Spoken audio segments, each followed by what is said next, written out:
It's Tuesday afternoon, 4 p.m. in Switzerland, and it's 6 p.m. in Dubai. It's Space Café Web Talk time. So our Space Café Web Talk, 33 minutes with Remco Timmermans, will begin soon. Thank you very much for joining us today for a talk about what's going on in Dubai at the IAC. So as always, we appreciate your participation and ongoing feedback. Any responses is very valuable for us and helps us to improve. I'm Torsten, your host today and publisher of SpaceWatch.Global, and we are a Switzerland-based online platform for information in and about space and new space activities in a geopolitical context. I know many of you are already familiar with our websites, our bi-weekly and daily newsletters, and the Space Café podcast. So our latest episode released this morning featuring Andy Williams of the European Southern Observatory about the values of astronomy. And for all our fans of audio content, we started our Space Café Radio, where we talk with interesting people on the road, on shows, on conferences, and our first episodes are online on our website, such as Emma Gatti's mini-series about the Amade 20 analog Mars mission in the Israeli desert. Very cool series. We also keep our fan shop open for you online. Keep it open online, open, whatever, for you to support us actively and become a space watcher. And by getting your t-shirt, you help us to continue our work. And if you've missed any of our previous web talks, we have an archive available on our website in the events section and on YouTube. So my guest today does not need any introduction. So he is one of not the European space influencers, and I'm proud having him today in our Space Café. And with that, a warm welcome, Remco Timmermans. So, thank you, Remco. Thank you. For maybe there's the one or the other that does not know you that well. So, a few words about you. He is the owner and founder of SpaceSite, a media agency specializing in social media marketing for the space industry. And furthermore, he is the CEO of the Space Up Foundation and faculty member of the International Space University. He has an MA in business administration and an BA in mechanical engineering, and is a graduate of the ISU Space Study Program. He was voted #EU Influencer for Space in 2020 and is part of the #IAF Explorers, a group of online influencers with the International Astronautical Federation, IAF, where he also has a role in the Space Education and Outreach Committee, and he will talk about it later on as well. In full transparency for you guys, Remco and I are both directors of Powering Space, but with that, a very warm welcome again to our Space Café, Remco. Let's kick that off. Before talking about IEC in Dubai, maybe you can give us a short intro about Powering Space and what we aim for. Sure. Well, Powering Space is relatively new, so it does deserve some explanation. So, as you correctly said in your fantastic introduction, I am a space outreach and communication person. My organization focuses on online marketing for space and social media outreach for space, working for various clients. And what I found, and what many of my colleagues in the industry found, is there's no organization that represents this type of profession. There's no professional association, there's very little knowledge sharing, and that's what Powering Space wants to be. Powering Space is an organization by space communication and outreach professionals for space communication and outreach professionals. And we really want to be the go-to space for people like myself, for people like yourself and our colleagues, to go, to share knowledge, to learn new things, and basically to form a community to further professionalize the work that we're doing. So thank you very much for this quick intro. I think, besides the obvious, being a space nerd, why are you in Dubai? So, and what is your role there today? Yes, well, Thank you for that compliment. Yes, first and foremost, I am a space nerd, and I know many of the viewers here are as well. But that's not the key reason I'm here, of course. The IAC is the biggest space event, the biggest global space event that's held every year. And it's for the first time now in 2 years. Last year we went, for obvious reasons, we went online.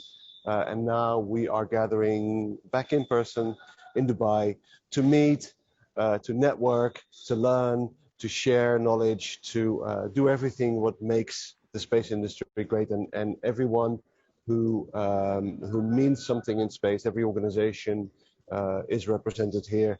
And we're all sharing knowledge and learning from each other. So that's the key reason for being here and being at IAC really every year.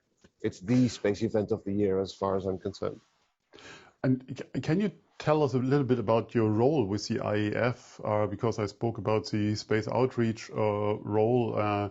Maybe you can talk about that as well, because Yes, I mean, I've seen one of your tweets earlier where you're walking into the room for whatever secret meeting you guys had there. So tell us about all the secrets, because it's just the two of us. So. Sure. Yeah, no, I can share some of the secret stuff that's going on here. No, in all honesty, there's no secret stuff going on here. The IAF is a membership organization, but it's also an organization that uses a lot of different people with different interests, different communities that are represented at the IAC in the different symposia that we have. We have 20 different parallel sessions here, and each session is led by one of these specialist committees. And I'm a member, as you correctly said in your introduction, of the Space Education and Outreach Committee, which is a rather large group of about 25 to 30 people. I didn't count them, but that represent the world of space education and outreach. And this committee meets at the IAC. So we meet twice. We meet at the IAC and we meet at the so-called spring meetings that the IAF holds every year in Paris.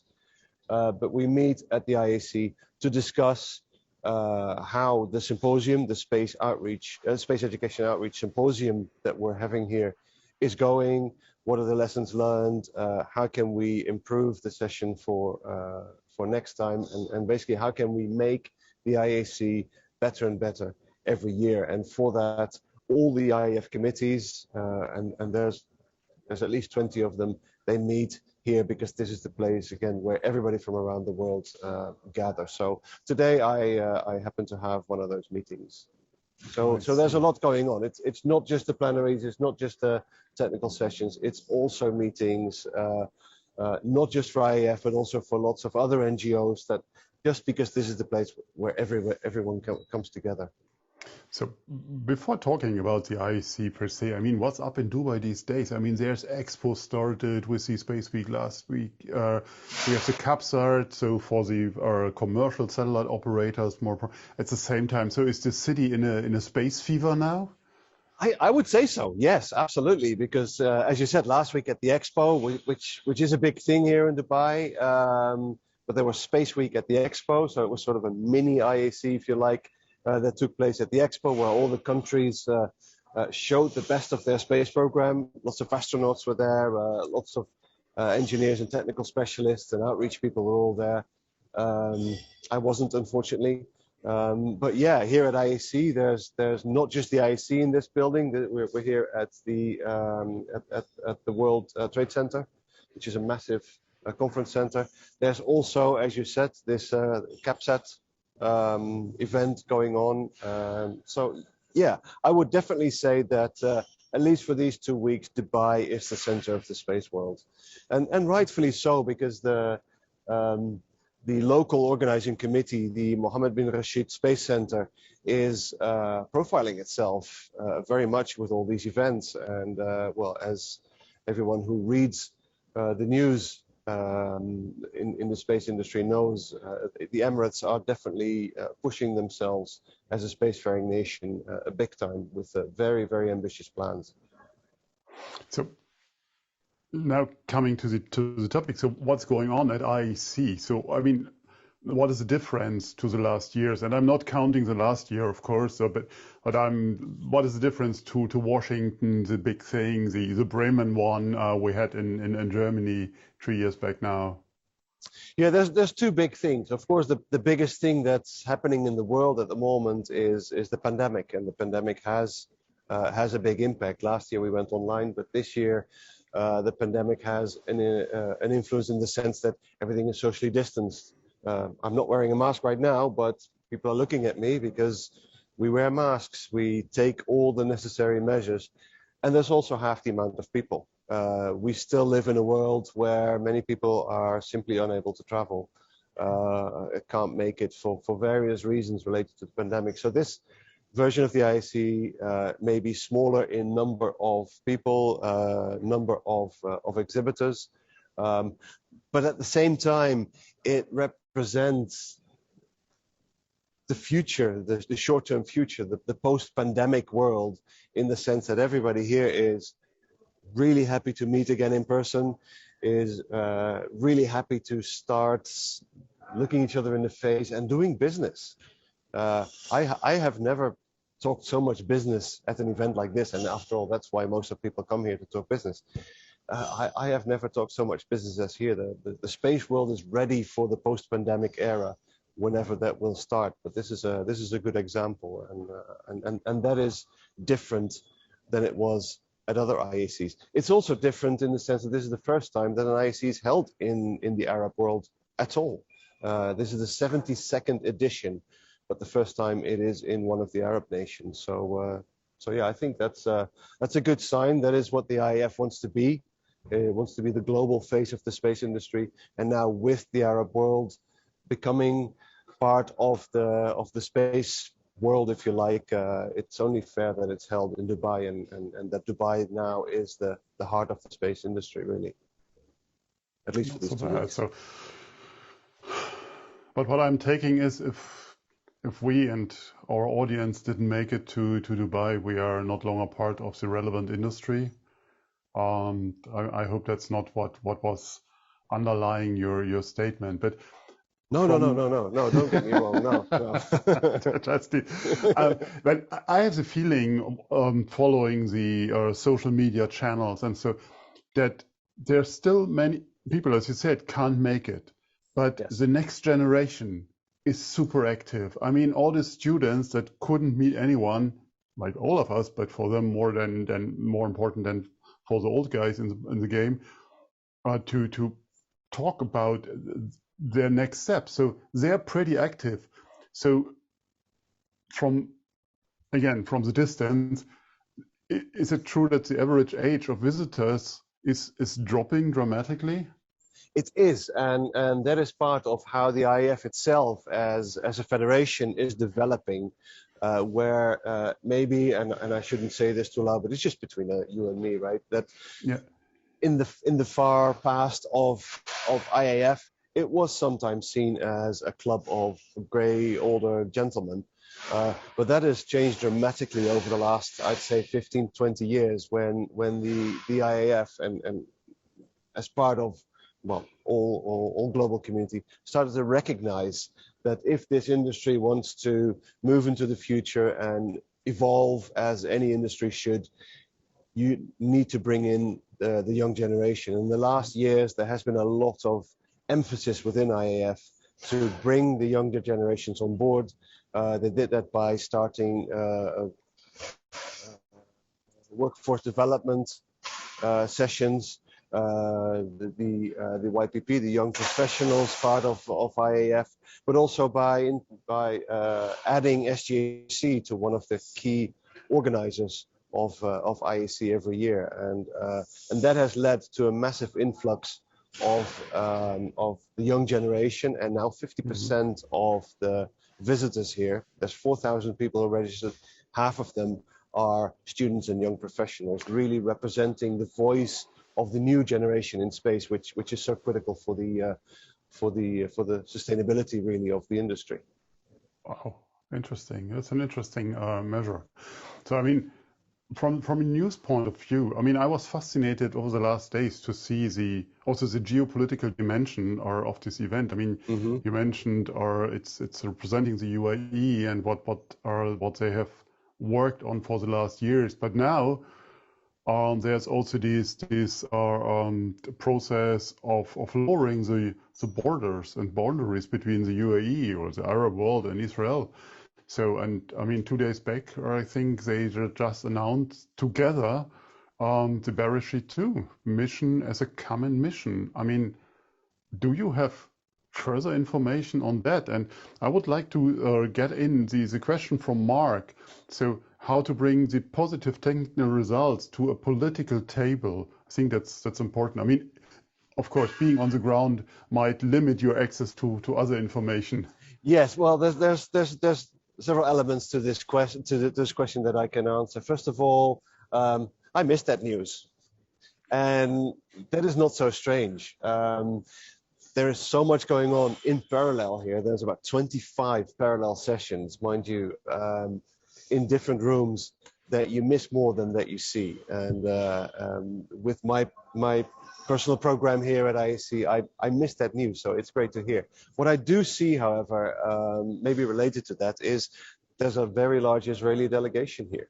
And that, until a few years ago, that was unheard of. They couldn't even enter the country. And now they're free to enter the country, and their voice is being heard, and they're treated equally from everyone else here. And it's really good to see so many Israeli people here walking around in Dubai. So yeah, really wonderful.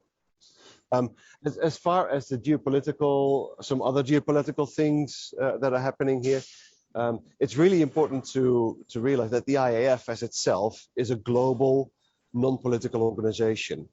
Now, by saying that, I contradict myself, because it is a global organization, so politics play a critical role. But IAF wants to be a neutral organization, and we all know that the space industry depends on international collaboration. In fact, international collaboration is a key phrase here. You hear it in all the sessions. From everyone representing IAF, that international collaboration is important. And in that sense, where we see less international collaboration, perhaps in other facets of society, the space industry can set an example. And I think what's happening at the IAC here, where we see the Russians, the Americans, the Chinese, the Emirati, the Israeli, all mixing up, all working towards a future of humanity in space, in different setups, in different combinations. But international collaboration here is definitely a key word, and we are trying to set that example to society.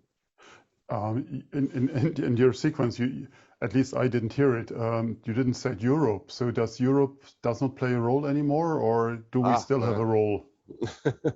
No, very much so. And okay. in fact, what I'll do, with the risk of losing the connection, but I think we'll be fine, because everybody has, as you said in your introduction, the exhibit just closed.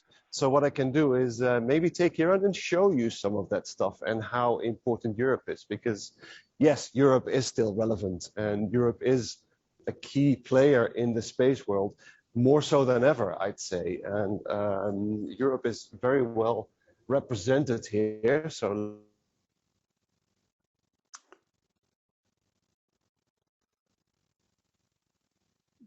we are using this quiet room environment again. So I hope we reconnect with Remco. Luxembourg space. Yes, now we have you back. So we lost you for this quiet moment, wherever you have been.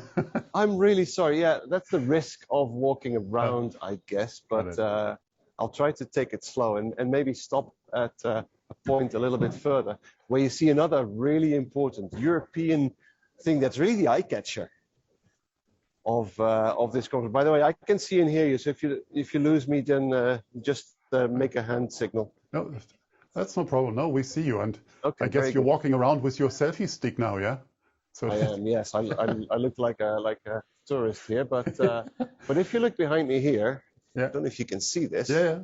We should take a little bit more distance, but That's a brand new product or system that I only found out about last week when I saw it on social media. That is a lunar lander. And that is not just a lunar lander, that's a lunar habitat developed in Europe. This is a one-to-one scale mock-up of the new, and I don't want to lie, so I have to find the right name. I forgot the name. I think it's called the Eurohab. Anyway, it doesn't matter. It's a combination of several European companies who designed a lander with an inflatable structure on top, designed for astronauts on the moon to survive and to live for several days. And that's and that's quite amazing. And then on the other side, now that I'm here, I can show you. There we have one of the several new space stations that are being announced here. So there's a lot of stuff going on, and Europe, as you can see, plays a very prominent role here. Interesting. As you're just pointing to the space station, we see in the background the CSS, the Commercial Space Station. Orbital Reef made news this morning, just announcing and running the global news tickers that they are building their own new space station as well, with all the big names that you can imagine. So, and I mean, we see at the moment on SpaceWatch.Global really a huge influx of news every day. Of course, companies using this momentum, or organizations using this momentum of the IAC. Yeah? But I mean, it's hard to catch up with all of it. I mean, how are you guys doing that on the floor? Well, as I said before, it's impossible. No. It's impossible to catch up with the news. So funny enough, when you're at IAC, you do have to follow your news sources to see what's going on. So, of course, as a social media person, I follow the hashtag IAC 2021. I'd say every hour, just to make sure that I don't miss anything that's going on right here, because I may be sitting in room A while the good stuff happens in room B. And that's the reality. So as we said before, it's probably as easy to follow the news from outside as here at the event itself. Oh, great. So, I mean, I know we are just on day 2, but what are your current highlights? I mean, we will do, promise to all of you listening to us, we will do a proper recap for Powering Space after the event, as we have done it for GLEX. But what's today's view? So, I mean, because we're getting old, things are forgotten. So, yeah, today was what they call, the second day is always the industry day. So there was a lot of focus on and there is a lot of focus in general in the space industry, of course, on the role of the commercial players in the space industry. There was a lot of talk this morning that we started with in one of the plenaries on the role of small satellites. And what we also saw today, which is a longer term trend, but it was talked about today a lot, is the role of space data and really the evolution of the space sector beyond just the technicalities of space. I mean, you have a rocket behind you. I now have a satellite behind me. That is traditional space, in the sense that this is traditional space flight. The future of a lot of space is in space data, is in what we call downstream, is applications, and the applications and implications of what happens in space to the people on the ground in a much wider variety of industries than IAC has focused on before. So there was a lot of talk about the use of space data, small satellites, commercial players here today. I see. That's interesting. That's very interesting to see. But I mean, how to communicate it to the outside world, I think, is then our job. Because I mean, here in Dubai, you're talking to the bubble. I mean, you're preaching to the converted already. So there's an interesting question I would like to take on here from Dana. She writes, last year the conference was virtual, allowing more people to participate. This year, less. So yes. Do you see a chance in the availability of the IAC in the future taking advantage of virtual platforms? And I just want to say content. I haven't seen so much really streamed. Maybe I'm wrong, maybe I looked at the wrong places, or they still didn't. No, you're right, and I talked to Dana about this before, and to several people about the same topic. And I'm honestly surprised, and I shouldn't criticize IAF too much here or the local organization, but I think it's a missed opportunity. I think what we saw last year was basically the biggest IAC ever, although it happened probably because it happened online, and it was a positive experience, at least for me. I heard a lot of people complain that they couldn't network, and no, it's different, but it worked, and it worked in a different way than the IAC worked. And what they didn't do this year is integrate those lessons. Now, having said that, I do know that the IAF is looking at that. So they are looking at, okay, how can we move towards the new hybrid type of events that we hear so much about, the post-pandemic formats that are more hybrid, that include people who are not able to travel, not just because of the pandemic, but also, I mean, this is not cheap. Let's face it, this is an expensive place to go to. People have to travel from all over the world. The tickets are not cheap. So it's expensive to be here. And that means it's not necessarily accessible to all the target audiences that IAF is looking at, especially looking again at this younger generation, at students that maybe can't afford to be here. So I know IAF is looking at integrating virtual with in real life, but they haven't really done that this year. And maybe it is too early to bring in all those lessons learned so quickly. But I'm really hoping, and if anyone is watching from the organization in IC 22 in Paris or IC 23 in Baku, to take the lessons learned from last year, from the great success of the online version, and integrate it so we really take the best of both worlds, if you like. And I know this is not unique to IAC, the whole event industry is looking at this. And I can try to make a joke about it and say, hey, last year it was in Paris. Yes. However, okay, no, leave it with me. What are your takeaways from the first days? Are there any takeaways? Or I'm quite sure your bags are full of great giveaways, but more on the intellectual side. Yeah, on the intellectual side, no, and I haven't been able to grab too much stuff because I've simply been too busy. I got one. Okay. A little key tag, but that's about it so far. No, my number one takeaway, and that's something that is shared between everyone, is that despite the lessons from last year, it is good to see everyone again, and to meet in person, and to do the networking that, I don't know, the human psychology is really built for, is to meet people in real life and to meet each other. And that is the key thing that I hear here. It's so great to see people again after 1.5 or 2 years that we haven't seen each other. That is the key takeaway, that real life events work, that it is worth sometimes to travel a little distance to see each other in person. And that's been my biggest takeaway so far, is that you just get more stuff done. And maybe I'm old fashioned in that, but it does feel good. Wait for the metaverse. However, different thing. By the way, is the 24 decision taken already? So who will be the host for the IEC 24? Yeah, well, that's a great mystery still, I must admit. Okay. There's that will be decided on Friday during the General Assembly on Friday. I know they are having their presentations and their meetings at the moment. There's 5 candidate cities that are all represented here, and I'm just looking around if I can find one. I don't see it that quickly, but they're hidden in the corner somewhere. In the meantime, to our audience, if you have any further questions, please send it in to the Q&A. I think we can take 1 or 2 questions before our 33 minutes are over, because we do that for you. So, and don't let me call people to send their questions or being on stage. So that would be not fair. So back to you. I see iSpace.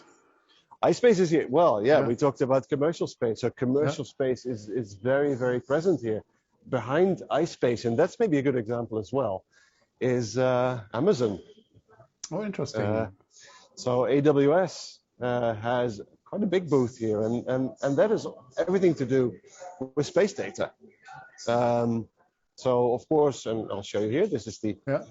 It's a bit boring because they don't have hardware to show. This is a software company, if you like. So there's nothing in the booth really, but people who talk about these things and they do presentations. But it is a telling sign that an organization like Amazon is actually represented at an IAC, which I think is pretty cool. Okay. So I have got one question from Emma, and I know you tried to answer that before in not having an answer. So, but she asked, what is what is most relevant news for you in terms of either tech news or geopolitical news? Yeah, there is some news because yesterday we had traditionally the first plenary panel is the heads of agencies, Yep. where the heads of the big agencies, I should say, because today we had the heads of the developing nation agencies, but yesterday was the big one. I happened to moderate the press conference with these people, so I spent an hour with them and the press asking all the difficult questions. The big thing that came out to me was the announcement from Roscosmos about their renewal program, if you like, where they're developing everything at the same time, developing a new satellite communication network, a new Earth observation network, a new reusable launcher that looks a lot like a renewable launcher that has been very successful in another part of the world, a nuclear propulsion system for deep space. While at the same time, what we all know is that the budget in Russia is not necessarily increasing. So that was the big thing that the journalists were looking at yesterday.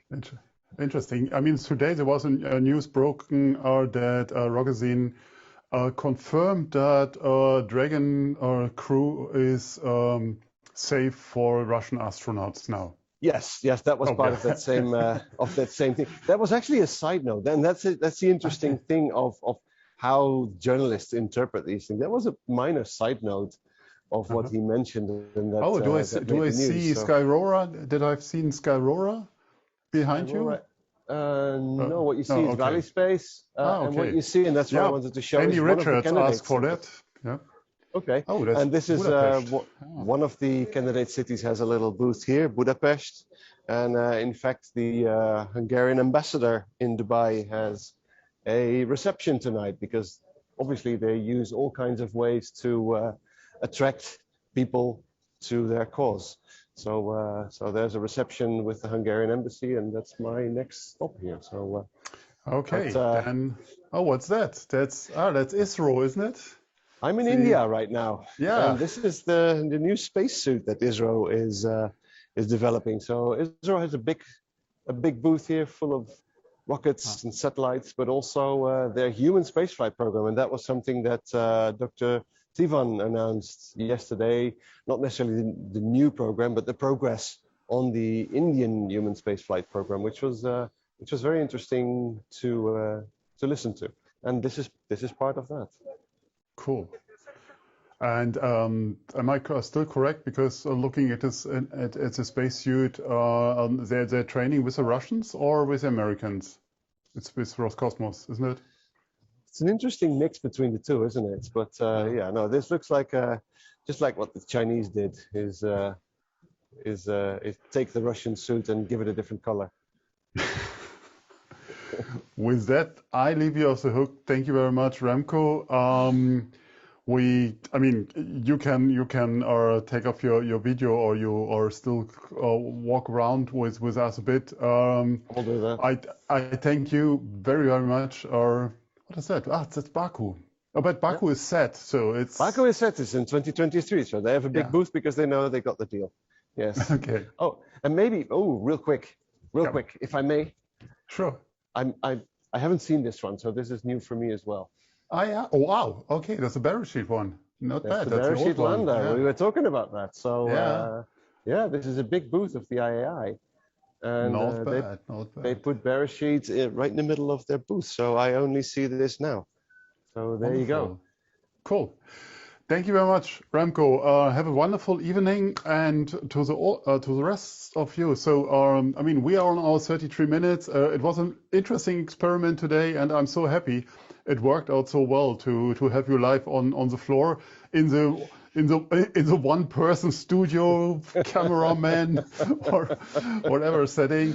That's great. So let's talk about our next events. Our next week, we have our 33 minutes with Gaetian Petit from Space for Impact in Switzerland about the Space to Earth Accelerator. And if you guys are having an idea, if you guys have a small company you run, that is an interesting accelerator you should evaluate. So come and join us next week, or 2nd of November. On the 4th of November, remember the 4th of November, haha. We have the next Space Café Scotland by Angela Matters with the wonderful Greg Clark about the new Scottish space policy, or space strategy, not policy. And on the 9th of November, I have the wonderful pleasure to talk my 33 minutes with Geraldine Go Escolar. She's a space diplomat at the Hague Conference on Private International Law, and we will talk about bitcoins and space, or blockchain and space. On the 16th, we have another live session from another event, another city. In this time, this will be Bremen, where I will have a live talk with Professor Pascal Ehrenfreund of the ISU, the president of the ISU, and still the president of the IAF. All these events are going to be online on Eventbrite. And as always, we like to hear your feedback, so please check in with us on Twitter, Facebook, or LinkedIn. Don't forget to sign up to our daily or bi-weekly newsletters. And if you like to treat yourself with something special, become a Space Watcher today. Our fan shop waits for you and your credit card. Just go shop.SpaceWatch.Global and everything you need, also for the upcoming Christmas season, will be there. Don't forget, this year, Christmas presents will be limited due to the supply chain blockage. So I just heard that Lego ordered now, or you don't get it by Christmas. So for our t-shirts or for our stuff, we have it ready for you. Thank you very much. Thank you, Remco, for this inspiring talk and being my guest. And thanks again to the entire team behind the scenes for doing their great job week by week. Again, I hope you all will stay safe and stay healthy. Thanks for joining us. Hope to see you next week. In the meantime, visit our website or follow us on social media. And don't forget, become a Space Watcher. Thank you very much. Ma salama and ciao, Remco. Bye-bye. Thank you very much for having me.